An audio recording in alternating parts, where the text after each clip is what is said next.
on here.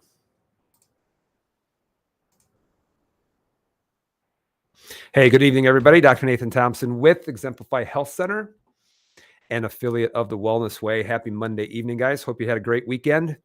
A lot of people have asked to talk about the thyroid, so I am. So if you guys have any other suggestions on what specifically to talk about, let me know in the comments below. And if you are watching, let me know where you're watching from. Make sure that you say hello. And also, as always, guys, I always appreciate you can make sure that you share this video. Give me some suggestions as far as what you want to speak on next. And I was saying that I always love doing a long format video because a 60-second, 90-second reel can tend to be taken out of context quite a bit. I know that there's a lot of social media influencers who love doing that in order to prove their point. And this is why I always love doing long format videos, so things can't be taken out of context. So today I'm going to be talking about there is no such thing as a thyroid problem. I know that it's going to cause people to get up in arms because they're going to say, yeah, but my thyroid is bad. Or I have hypothyroidism. I have hyperthyroidism. And I'm going to talk to you about, guys, the thyroid is a result, but it's not necessarily the cause. So can you have symptoms of a low functioning thyroid? Absolutely. But the thyroid just doesn't go bad for no reason. That's the biggest thing I want you guys to understand, because we're taught in our healthcare system today that there's only one cause and it causes this, and there's only one solution. That solution actually usually being a drug. When you look at disease, it is multifactorial. There's never just like one cause. And this is why everybody argues back and forth when it comes to research, especially. So there is no such thing as a thyroid problem, and I'll explain this. This is going to be, guys, part one of 2 parts, only because it's going to take a little bit longer than 40 minutes to be able to get into all of that. So, guys, make sure that you share this video because I'm going to talk about this in detail. And then also make sure, guys, you can also, I don't mind that you can take a screenshot if you want to, because I will actually show the labs that we use when it comes to testing the thyroid completely. So let's go ahead and get into it. And while we are waiting for people to jump online, guys, if you're watching from the Chicagoland area, our next inflammation talk is going to be on, I believe it's a Thursday, February 23rd at 6:00 p.m. Central Standard Time. This is for people who are within the Chicagoland area to come to this event. It is an in-person event only. No, we do not talk about this online as well. It's basically the foundation of everything that we are working on in order to help a person get better. So you have to be able to know what inflammatory triggers are and lower inflammation. Guys, if you don't do that, then basically what you're trying to do is you're trying to treat a scab with all kinds of things, but you keep falling on it every single day. And so things won't heal unless you start to address the reason why you're inflamed first and foremost. So, guys, all you have to do is go to the top of the page. If you are watching on Facebook, and you will see a link pinned to the top of the page to get registered for that inflammation talk. We have room for about 20, and it will usually fill up usually about a week before. So make sure that you guys, as far as registering for the inflammation talk, please don't delay. We would love to see you there. We'd love to share with you a different approach when it comes to getting a person better. And guys, remember this is, the types of people that we see, unfortunately, have gone through the medical merry-go-round. And we're seeing them as a last resort. And I wish we didn't have to see people as a last resort. I wish we could see them as a first resort. It would be a whole heck of a lot easier. But unfortunately, right now, that's just not the case. But what's interesting, guys, is when we get a person better, if you are mad at how we got a person better, that makes you more upset than you being happy that the person is able to experience better health and a new lease on life. Then you need to get your ego out of the way. Then if you are in the healing arts and that makes you more mad, then you shouldn't be in the healing arts anymore. If that makes you upset, then you need to, I don't know what they call it, check your heart, bro, because it should be having a heart for a patient in order to help them with their health and to get a new lease on life. But anything that I'm upset on how they got better, that just comes down to pure ego, and you're not helping anybody. So let's go into the thyroid just a little bit. And then as I do that, let me know if this sounds familiar, because let's say you're not feeling very good. You might have weight gain, energy. Those are the two biggest things when people do have hypothyroidism is, they can feel sluggish, or they might be experiencing, weight gain. They might feel cold. They might see some changes with their hair, might see some changes with their skin.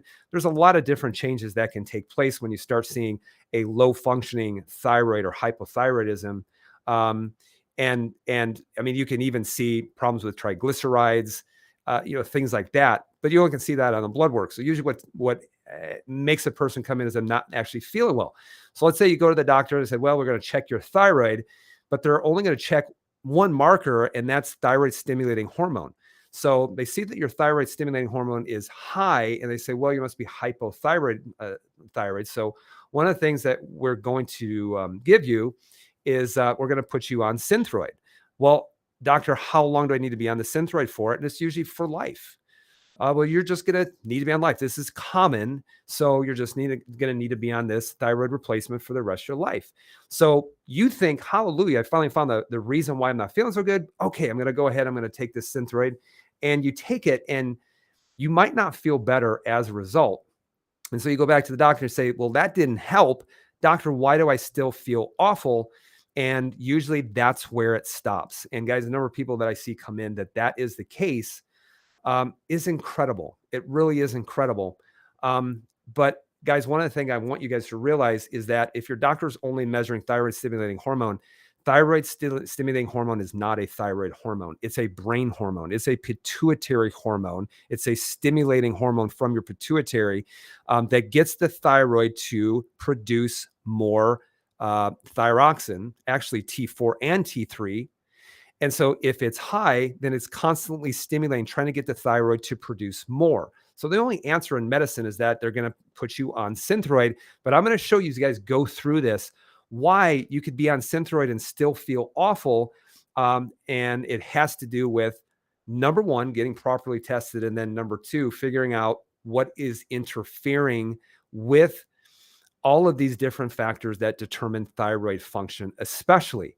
But guys, I want you guys to know something is that if this is you, I hear you. All right. We're not just going to say, not listen and say, well, it must be something else, or it's all in your head, or I don't know, here's an antidepressant. I hate that. It just pains me to see that people suffer when they don't necessarily have to. And so if this is specifically you, then I'm going to tell you that you need to test these things a whole heck of a lot deeper. Let's go over a little bit of physiology, because guys, when you look at the thyroid actually makes more than just one hormone. So what you get when you get a hormone replacement is T4. It's a synthetic T4, Synthroid, for example. But your thyroid also makes what's known as T3. T4 is actually not a hormone. It's a prohormone, which means your body doesn't use it. It must be converted into T3. And where that T3 gets converted, mainly in the liver and in the kidneys, but it also occurs in the skeletal muscle mass. It also occurs in the gastrointestinal system. So that conversion happens in a lot of different places, and T3 is the one that your cells actually use in order to set metabolism.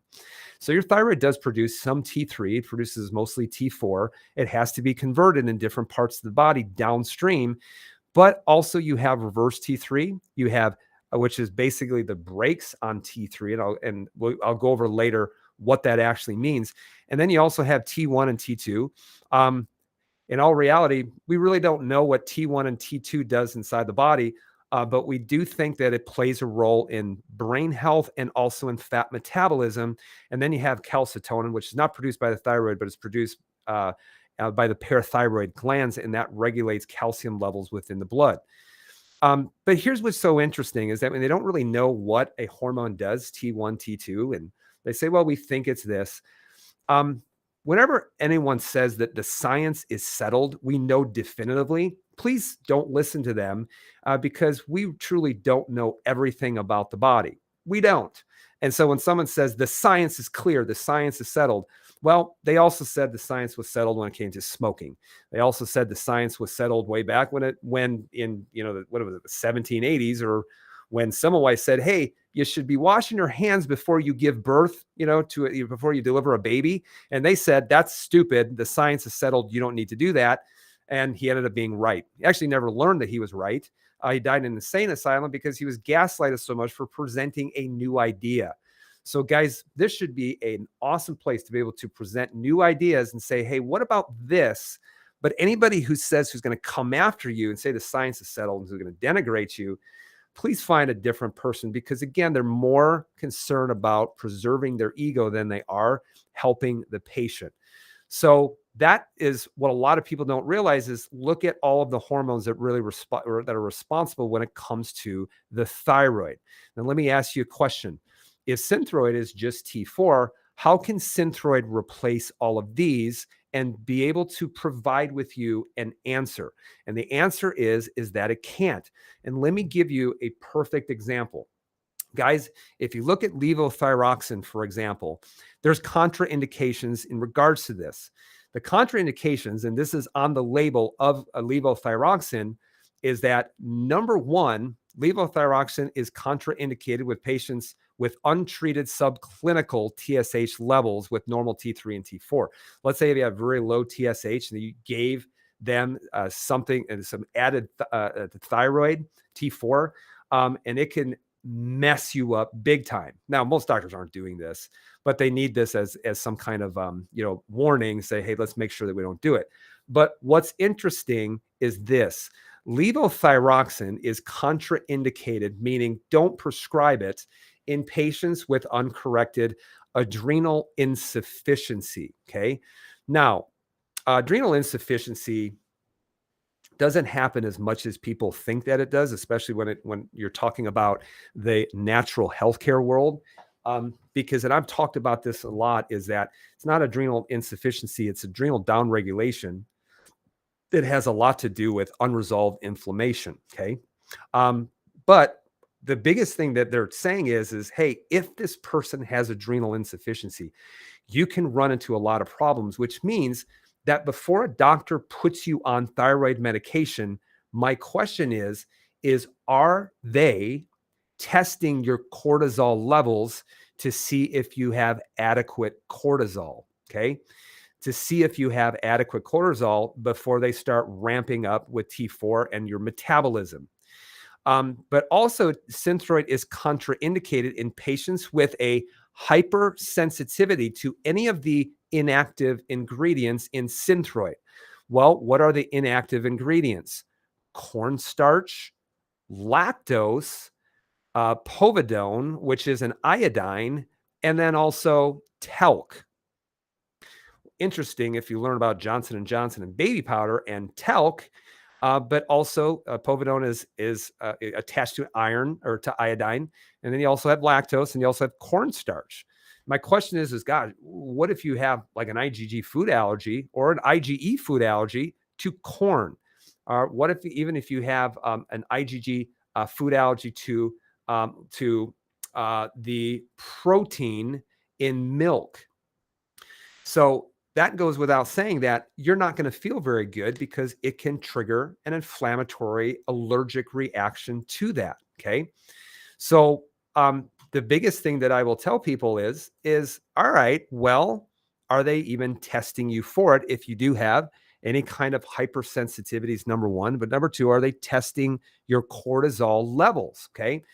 So let's look at the approach. Guys, there's different approaches when it comes to the thyroid. I remember growing up, I always thought there was one approach. I'm sick, I take a medication. When I learned there was a different approach, I rejected it because it was too damaging to my ego. That's what a lot of people do. They don't realize there's another approach. An approach they don't want to learn. They don't want to see that there could be a different approach. They want to attach to their approach so much, because it just hurts their ego to know that maybe there's a different way. So when you look at the medical approach when it comes to the thyroid, they're usually going to measure TSH. The answer is Synthroid. Now, they may measure T4 as well. They may even measure T3. It just depends on the physician. But TSH is the standard. Measure your thyroid stimulating hormone, which, by the way, will oscillate depending on time of the day. So who knows when you got the test done and where your TSH levels were at that point in that moment to know specifically what dose you should be getting. And that's why if someone goes on Synthroid, this is why they're like, well, we may have to adjust the doses over a period of, several weeks or maybe several months in order to see what the right dosage is for you. But one of the things, if you ever understand is that for many people, if they continue down this route, then the only thing that happens is that they need to continually up the dosage of Synthroid. And it's like, yeah, it's just going to continue to get worse. You're going to need to take a higher doses. And I'll explain to this in just a second. And so for a lot of people, they're like, well, I want to look at maybe a little bit different approach. We're going to do the integrated medicine approach. And guys, even with that, which I believe it's a better approach, but they may run TSH, they may run T4, they may run T3. They may even kind of toy around with running some thyroid antibodies as well. But usually it comes down to, all right, take some tyrosine, which is the amino acid that's responsible for thyroxine. And then we're going to give you some selenium. We're going to give you some zinc, maybe check and see if you need a little bit more iodine.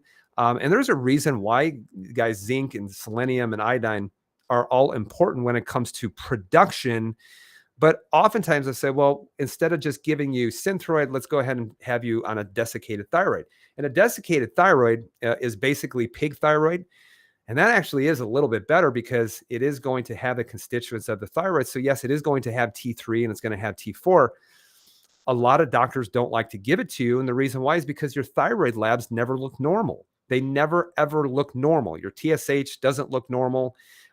It just doesn't follow the flow chart as far as, what it's supposed to look like with TSH and T4 corresponding to it.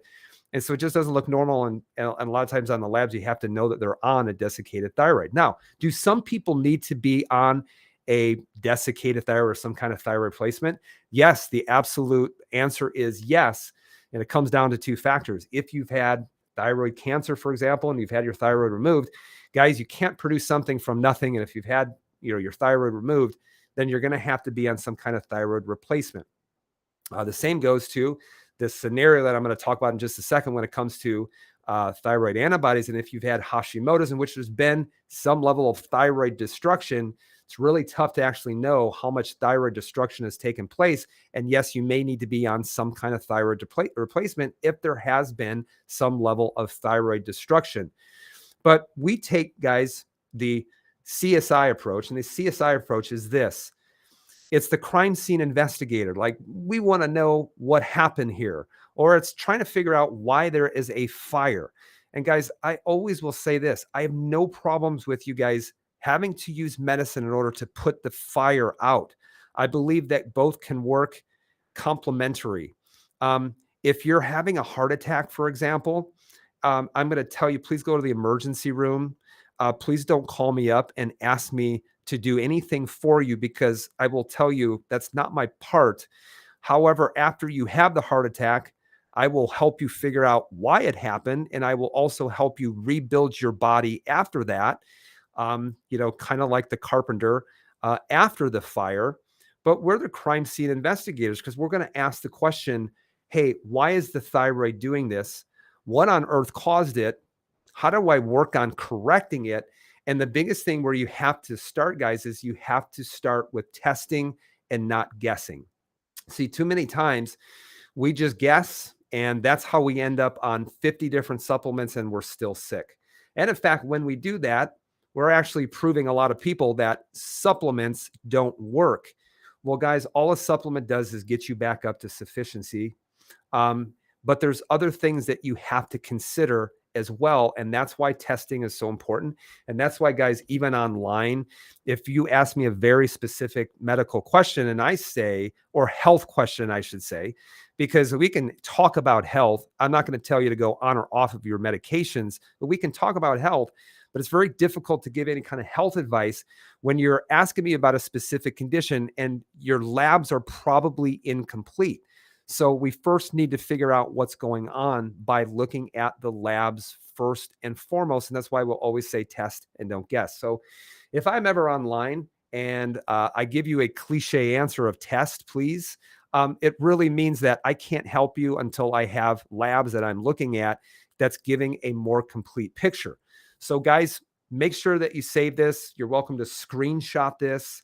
You're welcome to go back, and screenshot this as well, because this is just for the thyroid, in which that we are ordering in order to get a complete picture of the thyroid. And in fact, I would even say to go even further, if you want to get a complete picture of the thyroid, you should do full thyroid with hormones as well, looking at things like estriol, estrone, estradiol, looking at DHEA, looking at testosterone, DHT, looking at all cortisol, and looking at all of those anabolic hormones, because guys, even if someone is on birth control, for example, that can absolutely devastate the thyroid, because you can bind estrogen or estradiol to thyroid binding globulin. And that can then make it a transport issue in which the thyroid hormone can't get transported from the thyroid to the tissues, because remember, thyroid hormone needs a protein carrier, needs a bus in which it is getting delivered by. And so when you look at this, and this is why when people say, yeah, my doctor says my thyroid is fine, I say, okay, cool, show me the labs. And this is why if you want complete labs, you have to look at TSH, T3, T4, free T3, free T4, look at resin T3 uptake, cortisol, thyroid binding globulin, look at TPO, TGA antibodies, look at reverse T3, look at ferritin as well, and then make sure that you are looking at vitamin D. On top of that, we also will do probably usually a CBC with the differential, and then also looking at CMP or a metabolic panel. So we're looking at a lot of things. That's just with the thyroid, and then you add on hormones, and now you're looking at a lot of different things that you're looking at. But it helps you to give a complete picture as far as what's happening from a chemical and inflammatory level, including that looking at things like C-reactive protein, looking at your insulin levels, looking at your A1C, your 90-day average of your blood sugars. So this is how deep we actually take it. And it blows people out of the water, because they're saying, wow, I've never, ever had that level of testing before. But guys, honestly, if you said, here's the test that I want to get, go to the hospital. You can ask your medical doctor to get it. They may or they may not. A lot of times, listen, I get it. Doctors who say, hey, I want all these tests, and they're going to say, why? The reason why they don't test this deeply is because if these things are abnormal, there is no drug approach that's going to correct it.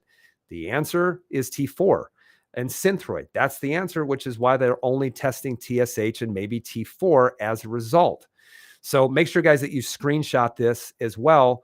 But I will tell you this: when I first ordered this test for my wife, I had to, kind of patch it together and go to an outside lab. This test cost $1,800 for this lab. Which is why it can get a little bit pricey, which is why we use our own lab, and it costs about a sixth of that from a cash perspective. I honestly don't care what lab that you use, but I also don't want you to spend $1,600, $1,700, $1,800 when you don't necessarily need to. So that's the lab that we are using. So when you talk about thyroid, guys, we need to pay attention to this, because it's not like it is not happening very often. It is becoming very, very common, but common does not equal normal. Let me say that again. Common does not equal normal. It just seems that it's happening so much, not only with thyroid issues, autoimmune issues, depression. It's almost like we're just supposed to be sick now. We're supposed to be depressed. We're supposed to not sleep very well. We're supposed to have thyroid issues. We're supposed to have autoimmune issues. And it's almost like you're weird if you're healthy, And when I look at my kids at 16, 14, and 12, they're on no meds at all. Out of all of those years of life that they've lived, there's been one round of antibiotics given in all of those years, 16, 14. So what, 42 years, one round of antibiotics given. Okay. And a lot of times that can be, literally 12 to 15 rounds in a young child by the time that they're 6 years of age. So thyroid issues are common, but they're not normal. So 20 million people have thyroid disease. 60% of people with thyroid disease are actually unaware that they have it. Women are 5 to 8 more times likely to have thyroid problems than men. 1 in 8 women will develop a thyroid disorder at some point in their life. The causes of thyroid problems are largely unknown. This gets me. Is I'm going to say, well, we don't know what it causes, but it's definitely not this. Seems so like pervasive with all these other conditions. We're saying, well, let's look at autism, for example. We have no idea what's causing it. It might be environmental. We don't know. We're not sure, but it's definitely not this. We know it's definitely not this. So pregnant women with undiagnosed or inadequately treated hypothyroidism have an increased risk of miscarriage, preterm delivery, and severe developmental problems in children. Most thyroid diseases are lifelong conditions that can be managed with medical attention. So they're saying once you're diagnosed, it's basically all over for you. Let me know if you agree with that. Okay. So here are the reasons why you can have problems with your thyroid numbers. And guys, we don't treat numbers. What we do is we treat a person. And there's a big difference between the two. We don't believe that you're just manipulate this number and you should be fine. We believe in treating the whole person. We believe in caring for the whole person. We believe in that a person has the ability to be well. And if they're not, there's just something that's interfering with it. And we need to figure out what's interfering with it. Hence the crime scene investigators. So the first problem, guys, that you can have, and I'm going to go over 2 out of the 5 tonight, is number 1, can there be a production issue? So can there be a problem with the thyroid in just the production of thyroid hormone? And the answer is yes. Okay. And I want to give you a scenario because of this. The only time Synthroid is going to help you is when you have a nutritional deficiency or when you have had a significant amount of thyroid destruction leading to low thyroid production. So what can interfere with thyroid production? I just said it right there. It can be you don't have the constituents in order to make thyroid hormone, which is going to be iodine, which is going to be tyrosine. That's the 2 things. That's basically what thyroid hormone is. But then you also need some of the things that are needed in order to build those thyroid hormones as well. But also if you have had thyroid destruction, i.e. Hashimoto's thyroiditis, then yeah, you can have destruction at a point in which, yeah, if it gets bad enough, you may need to be on a thyroid replacement. I prefer that you go to your doctor who's going to give you a desiccated thyroid hormone versus Synthroid. But guys, it can come down to, can it be just a production problem due to lack of sufficient nutrients? It can be, but not as much as people think that it is. So what are the things that can, if you are deficient, that can lead to some problems with production? Well, it can be iron, but guys, you got to remember, it's not only how much iron that you ingest, it's also how much iron you're able to absorb in the gastrointestinal system. This is why stomach acid is so important. Can it be due to insufficient iodine intake? Yes, it can be, but not that much. Can it be due to insufficient amino acid intake? Yes, if you're on a low protein type diet. It can be due to deficiencies of zinc.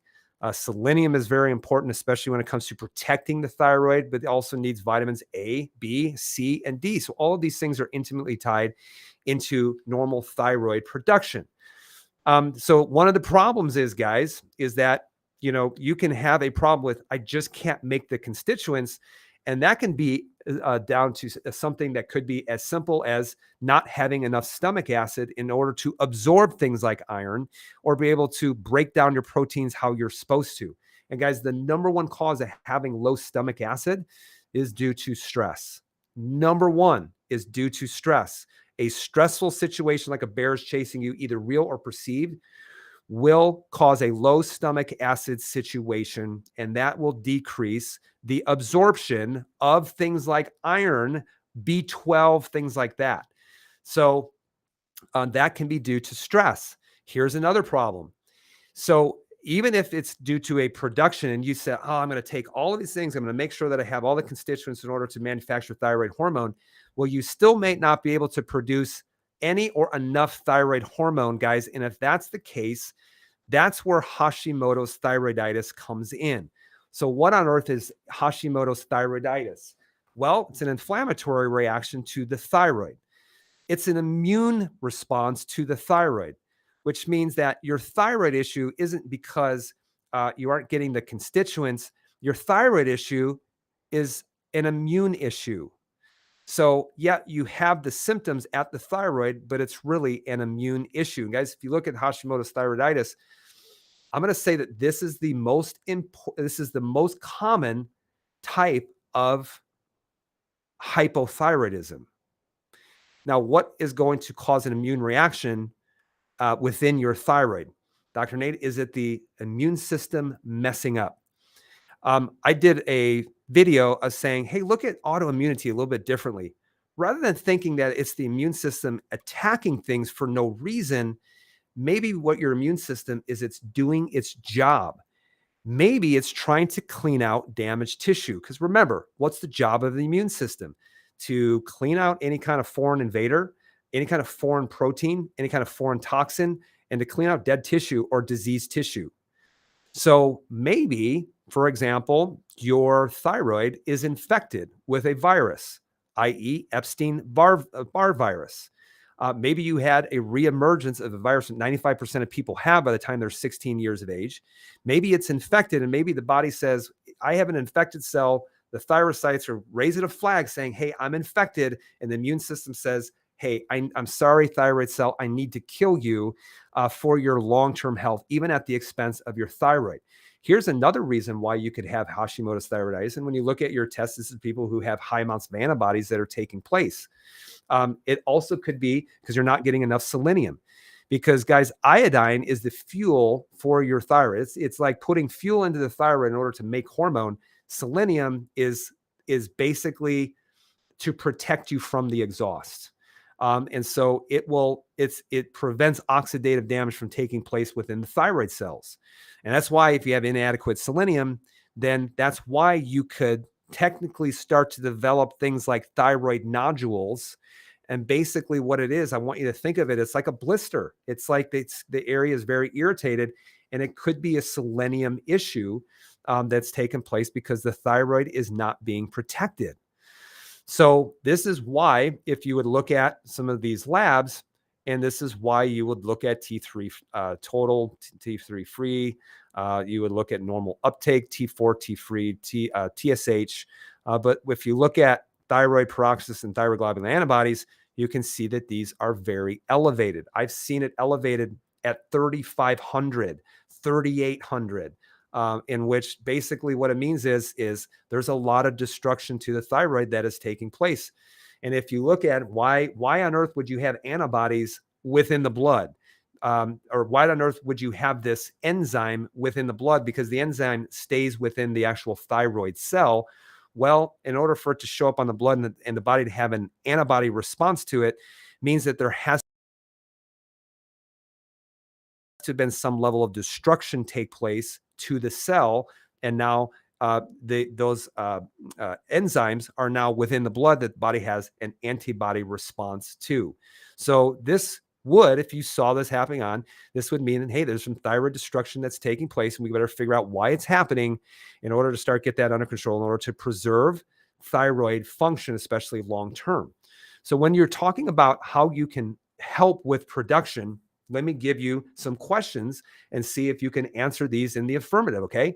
So number one, all of these things can help with thyroid function, okay? This is generalized advice without any kind of testing. But here's some things that you can do in order to help. Number one, do you consume around 6 ounces of organ meat per week? Do you consume 6 ounces of organ meat per week? Now, why is that? Well, number one, organ meat is fantastic when it comes to sources of selenium. I prefer this actually over Brazil nuts. And the reason why is because Brazil nuts, you should actually soak them for 24, 36 hours in order to break down the phytic acid, which acts as binders within your body. Do you eat 1 teaspoon of unrefined sea salt per day? Do you eat 2 to 3 servings of fish per week?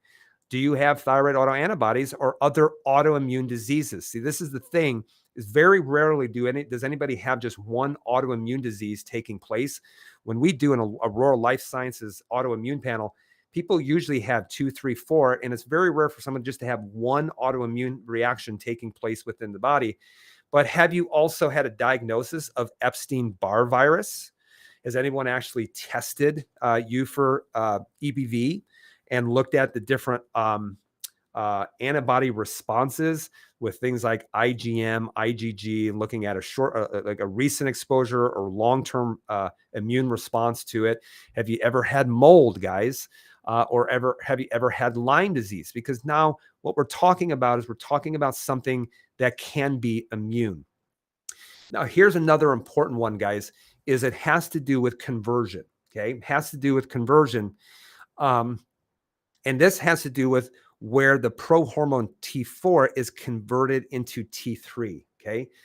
T4 into T3, and T3 is the usable form. So you may take Synthroid, for example, your TSH goes down into normal range. Your T4 looks normal, but because the doctor doesn't measure T3, then what happens is you looks like you have adequate hormone, but you have inadequate conversion. And when you think about it, where is this hormone converted? It's converted primarily in the liver and kidneys. It's also converted some skeletal muscle in the gastrointestinal system.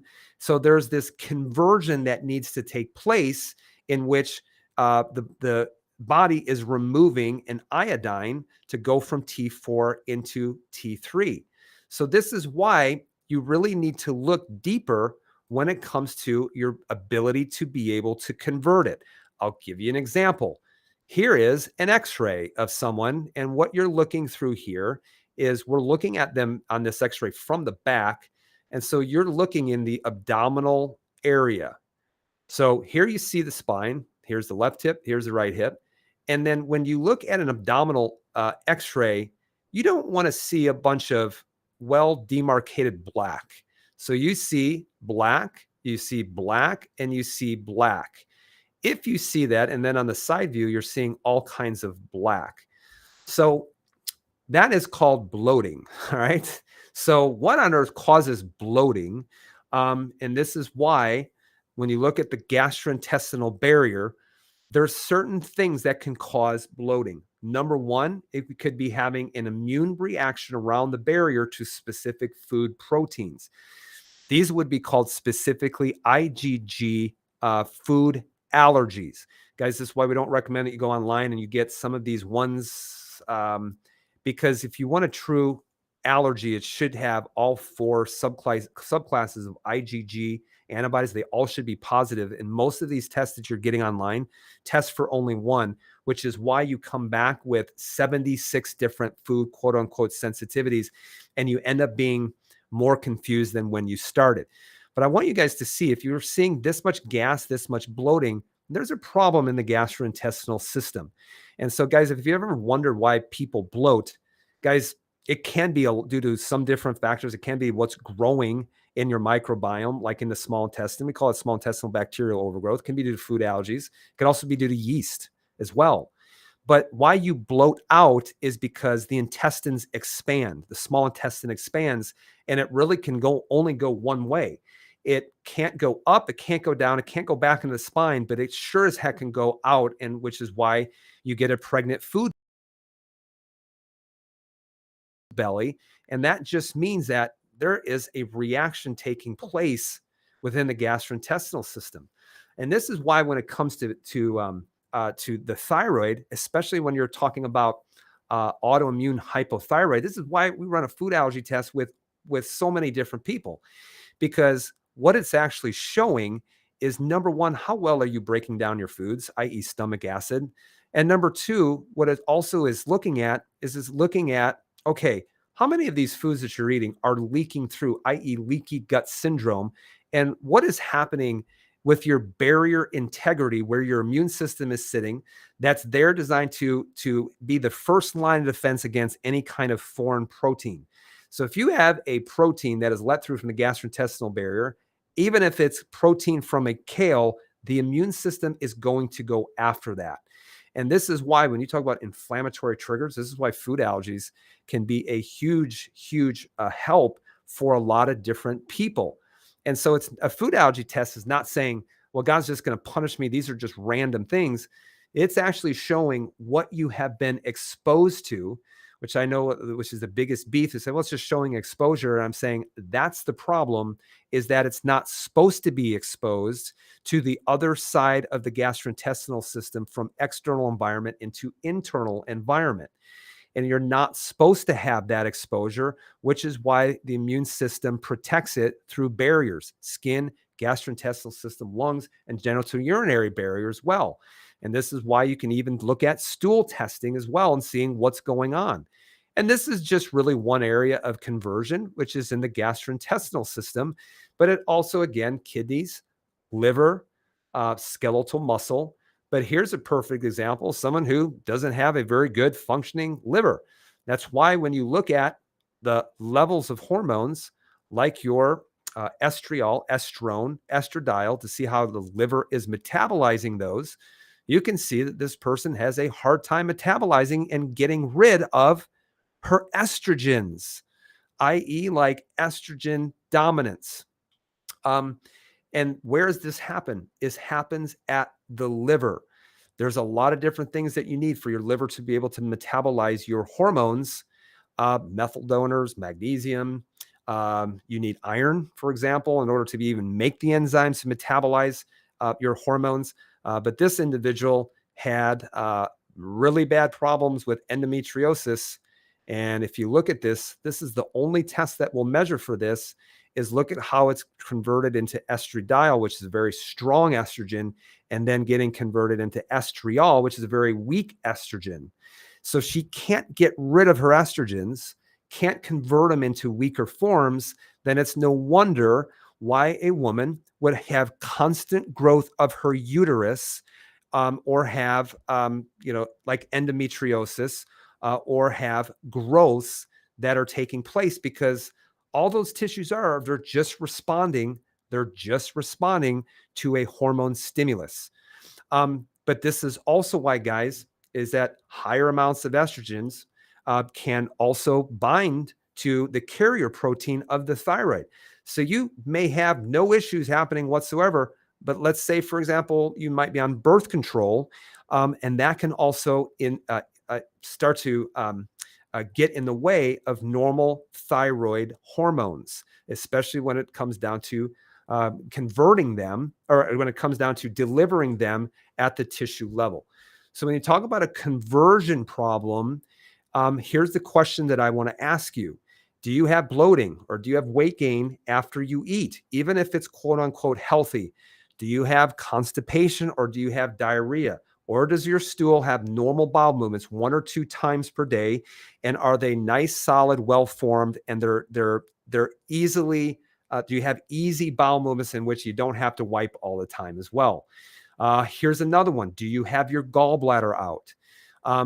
The reason why I say that is because the gallbladder is just the storage tank and sensory organ for storing larger amounts of bile for meals, and then also sensing how much it should be secreting bile, depending on how much fat you're consuming that's coming out of the stomach and out of the duodenum. But if you have your gallbladder out and there was a problem with bile metabolism, remember this, is that it was produced in the liver.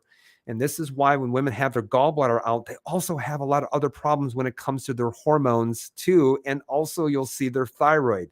Do you have any menstrual cycle issues or any fertility type issues? Have you been diagnosed with a fatty liver?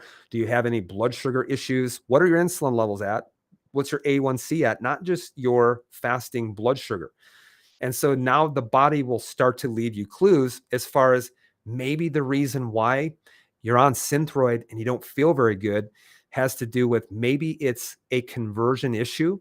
Maybe it's an immune issue and a conversion issue. Maybe it's an immune issue, conversion issue, and maybe you don't have the raw materials either in order to be able to make it.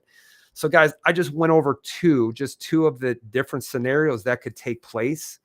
And we're not even done yet, but I'm going to stop here and I'll give you part two next week on some of the other issues in which it can be an interference issue. It can be a problem with massive stress, and I'll go over with you some other lab markers in regards to that. So we'll dig even a little bit deeper next week. But again, I love doing a long format version because it's very hard to take things out of context when we're talking about, hey, truly, from a physiological standpoint, this is why there really is no such thing as a thyroid issue. We want to look deeper and see why you're sick and why the thyroid is responding this way. And again, guys, if you're watching from the Chicagoland area, do me a favor. And if you want help, okay, if you want help, make sure you go to the top of the page and register for our next in-person event. The date on this is wrong. It is February 23rd, 6 o'clock on a Thursday at 6 o'clock Central Standard Time. We are in the Chicagoland area. Please get registered for that. I know we already have people that have registered for it.